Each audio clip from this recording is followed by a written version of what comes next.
Well, the guy's been mayor of Warwick for a long time, but there's an upstart candidate that could pull off an upset.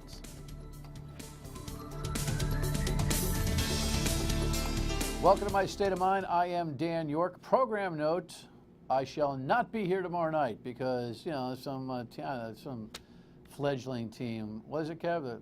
The New England Patriots on MyRI TV tomorrow night versus the Redskins. So both the 7:30 and 11:30 repeat of the 7:30 show will be preempted by preseason football. We shall return on Friday, and we're trying to pull off a little block and fung type of thing, Republican gubernatorial primary type of stuff. So stay tuned for that. Yes, Stacia Petri is my guest tonight. She's running for mayor of Warwick against long-term mayor Scott Avedisian, who's looking for his 140th term coming up here in this election season. So we shall get to her and her cause momentarily. But first, on the rundown, lots of stuff. Yeah, he's arrived because he's getting his butt kicked in.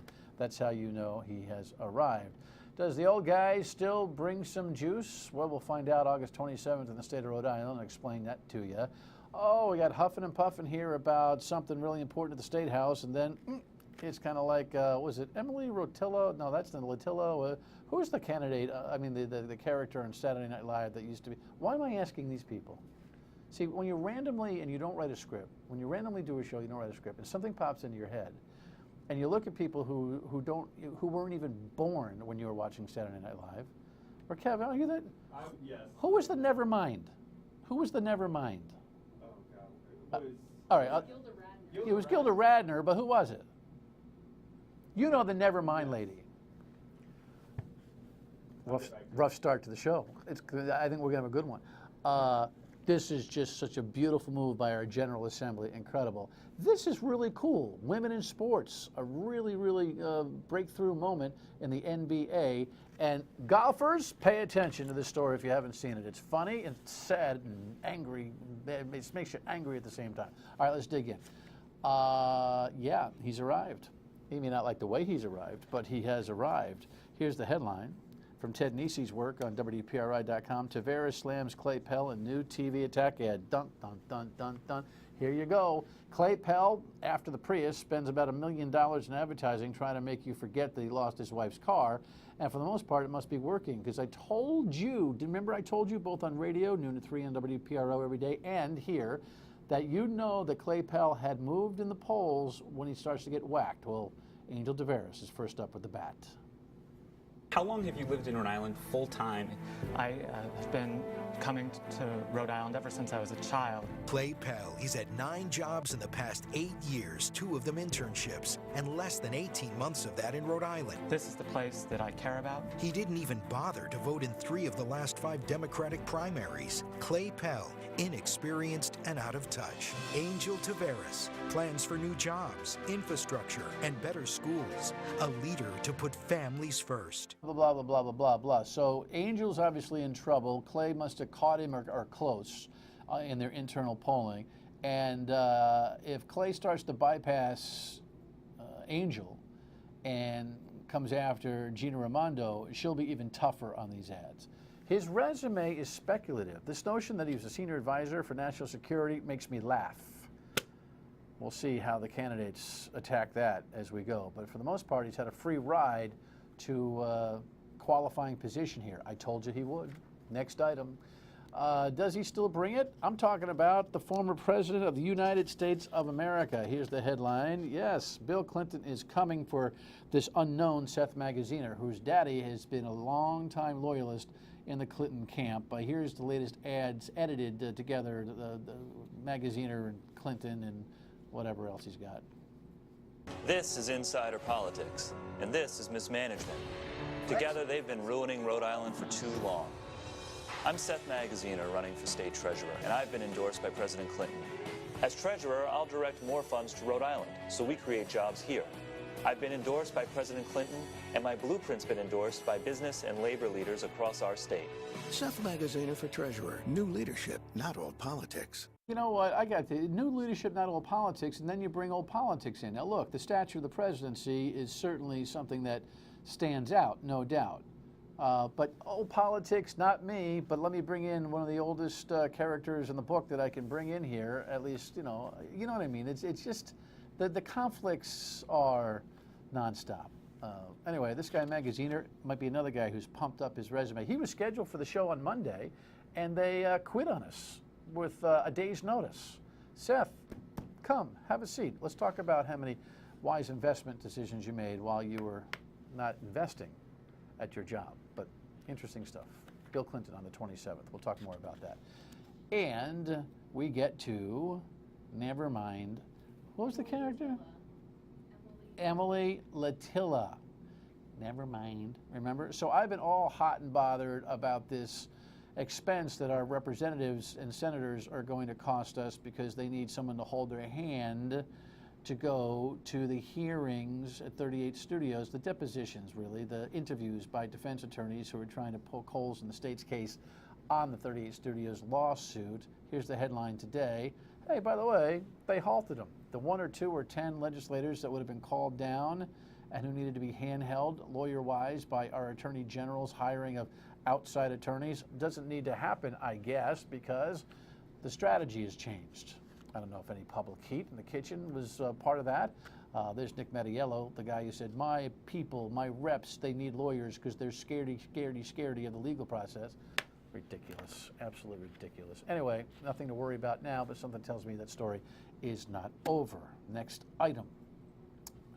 You know, there's all sorts of cliches out there. You know, if you can just save one life and just save one kid, well, they better use it here because this is ridiculous. We're talking about the Kneecap Test, and if you remember, we had Deborah Gist, the Ed Commissioner, on here a few weeks back as she was lamenting at the end of the legislative session that the General Assembly just absolutely decided to upend years and years of protocol and process to make the Kneecap Test, the New England Common Assessment Program, a 1/3 component of graduation for the class of 2014. She was not happy about it. This didn't just happen while it may have felt very sudden. I mean, we've been dealing with this for months. I mean, people have been working very hard to get out a message that was frequently not correct about what we were doing, what the policy was. It was interesting because as we were leading up to that, you know, to the end of the General Assembly session, I kept saying to people, like, now is not the time. We're at the, you know, we're at the 25.5 point marker in a marathon, and then we had crossed the finish line, and you know, the year had gone through. It had been not easy, but definitely a success, and so it was disappointing. All right. So the General Assembly is saying, oh my gosh, there's just so many kids out there that need to be saved because they deserve to graduate. The Kneecap Test is so unfair. Here's the headline of the Providence Journal today. Guess what? The moratorium for 4 years the General Assembly put on this high-stakes test and the new ones that will follow it, it was only planned for a year, little impact. Looks like there's one student that benefited. One. Okay? There were enough waivers built into the system. They had more waivers built into the system than Carter has pills. And the General Assembly stepped in and really upended the process and sent such terrible messages to anybody who wants to lead in education, who may come in when Deb Gist says, I'm all done, and beyond. Eva Marie Mancuso, who now chairs the board there, had something to say about this in the story in the paper today, and I think she was right on. She said the following: maybe everybody ought to trust the professionals rather than running behind our backs and going to the legislature. The system worked just fine. The waiver process gave districts the ability to make sure no child was left behind in terms of not getting a diploma. She's right. The General Assembly made a terrible move, and they ought to hang themselves, or at least, you know, let's put it this way, they should hide in shame. It's one kid. All right. Off the local news and on to the world of sports. Breakthrough here. This is great. Becky Hammon is now a full-time paid assistant coach in the NBA. Here she is. As a professional basketball player, women went before me to pave that trail, and so I'm really just reaping benefits of all their hard work and labor. I'm a little overwhelmed right now, to be perfectly honest. Her new job coaching in the NBA is a remarkably close second to a childhood dream that once seemed inconceivable. Growing up, I remember asking my dad, you know, hey, Dad, will I ever play in the NBA? He looked at me and he's like, oh, sweetie, no. Like, you'll never be able to play in the NBA. And so I'm going to have to call him up and say, Dad, you never said coaching. Yeah. Coaching, broadcasting, officiating. Women are that deep into the NBA right now. Who knows? There could be. Who knows? Kev, you ever think? What do you think? No? Jess? This is all I get from her. All right. Next item. Yeah, they do. In golf. Did you hear this story in Iowa? These two guys duked it out. One went to the hospital or something. It's pretty funny. My pro shop employees got a call that somebody got hurt up on hole number 7 and got hit, and they said with a club, and we thought probably was a ball. When he arrived at the hole, Gudek found a 43-year-old golfer who was seeing birdies of a different kind. Symptoms of a concussion. State police say the 42-year-old golfer and the 63-year-old golfer began to battle between the 5th and 7th holes. The men, who they are not identifying, were, quote, embroiled in a heated debate over the rules of golf, specifically water on the course. My goodness. You know what? The truth of the matter is, as an avid player, I've seen it all too many times. The only reason that problems exist on the golf course is because people don't, A, know the rules, and B, play by the rules. If you know them and play by them, you should have a pleasant round no matter who you're playing with, whether you like them or not. Stacia Petri wants to be the mayor of Warwick. I'll tell you why next.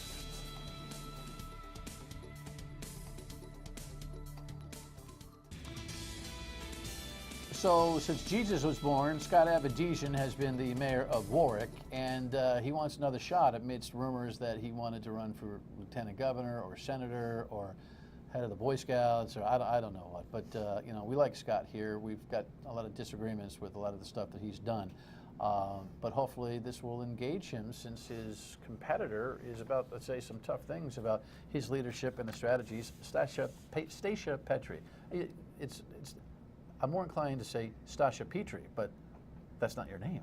It's Stacia Petri. Stacia Petri. Petri. See, I blew it again. I like the dish. All right. Welcome. Thank you. Thank Nice you to for have having you. me. I appreciate it. I last saw you testifying at the State House. You were going on about the whole 38 Studios thing, if I am correct. Yes? I had some time said to some voice things. my opinion about that. You know, whether we ought to pay that debt. And I Yes. thought, all right, there's a citizen that's stepping up. Yes. And I believe you called the radio show once or twice, correct? I believe so. All right. Maybe several. So you times. are, tell everybody about you real quick, and who you are and what you do and why you're in this whole thing. I grew up in Rhode Island. I'm originally from Smithfield. And I bought my first home in Warwick in 2006. Probably not the best time to buy a new home. And At the top of the market. At the top of the market. I will never get back what I put into this property. And I started asking questions about 3 years in as to why my property taxes kept escalating. My parents moved to Warwick in 1998. They live out in Kneecap Point. And when you start asking questions, you start hearing things that really just start bothering you. The more you know, and I'm sure that's what government doesn't approve of, when citizens start asking questions. And here I am. This is where it's led me. Okay. So. What do you do for a living?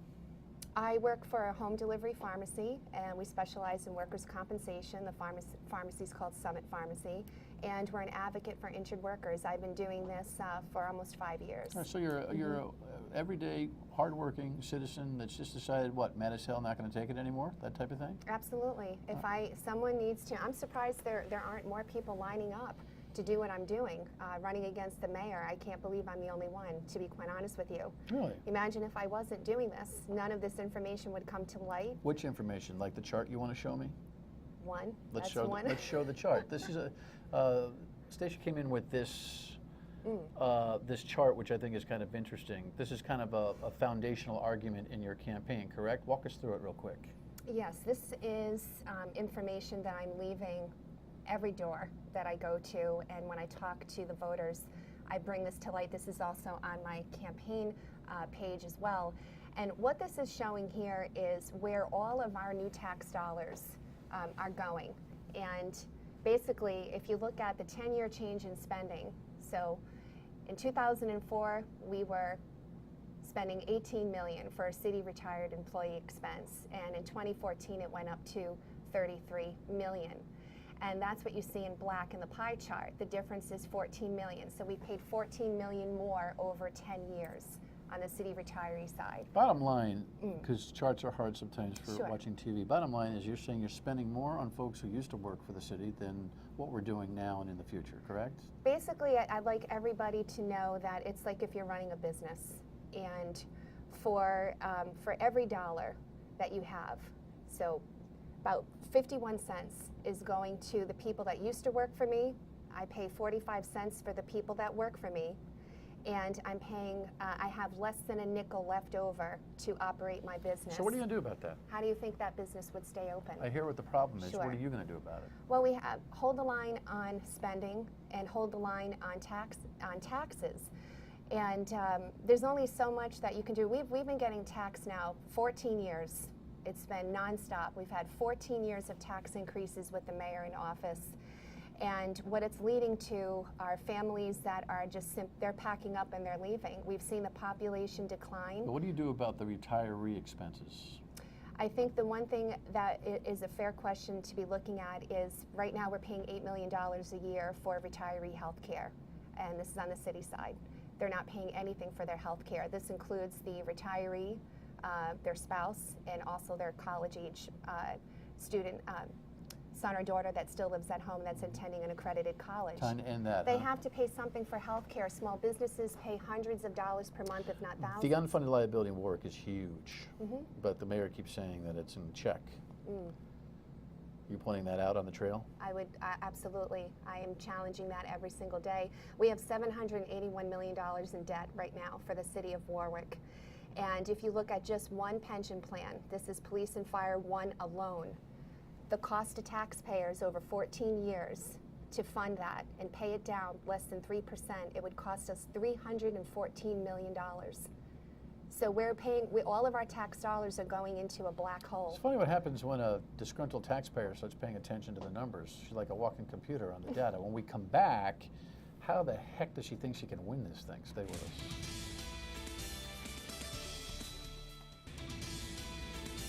Stacia Petri is my guest. She's running against the mayor of Warwick. You're a Republican running against the Republican. So you're trying to win a primary here, which is really fascinating. What makes you think you can do this? It's very targeted. It is knocking on the doors I've been to. I have volunteers helping me as well. I go out every day of the week. I go out all weekend long, and I knock on the doors of independents and Republicans. And say what and hear what? What I hear is that they're not happy. They're disgusted with the way that things are going. They've re-elected this guy every 2 years for Jesus was born. Yeah, well, most of the people doing that, they don't understand what's happening to our city, and I enlighten them and I let them know, and I say, look, this is what you need to know. Sure, you're not getting fooled at the front door because you present well and you're a nice person and you make sense, and they say, yeah, that's very nice. You're right. I'm really upset. They close the door and they go, she can't be mayor. I don't. I mean, I'm sure there are people that I'm sure are skeptical. They haven't heard my name before, but they can see. I explained to them. This you haven't raised much money, right? Not to interrupt, no, but you don't think it requires that, right? The one thing about the Republican primary, I was talking about this on the radio, is that it's such a small group. If you can target enough folks, and gauge how many independents you're going to get in the primary, it's possible. It's very possible, and it's all about people who advocate on my behalf. They get the word out. Last night we were walking around Oakland Beach, and for the first time people were walking up to me, and it was a great feeling when people start recognizing you, they see you, you need to go talk to her, and we heard a lot of great information, but that's what I do. I'm out meeting the people. What do you know about running a multi-million-dollar entity, the second largest city in the state of Rhode Island? I mean, you got a point on the numbers. What experience do you have to be tough with the labor and the challenges that present in Warwick? What kind of experience do you have to make these kinds of decisions on federal and state money and managing people and all that kind of thing? I think when the numbers reveal everything, when you have the numbers to back you, there's no way you can argue what the numbers are revealing.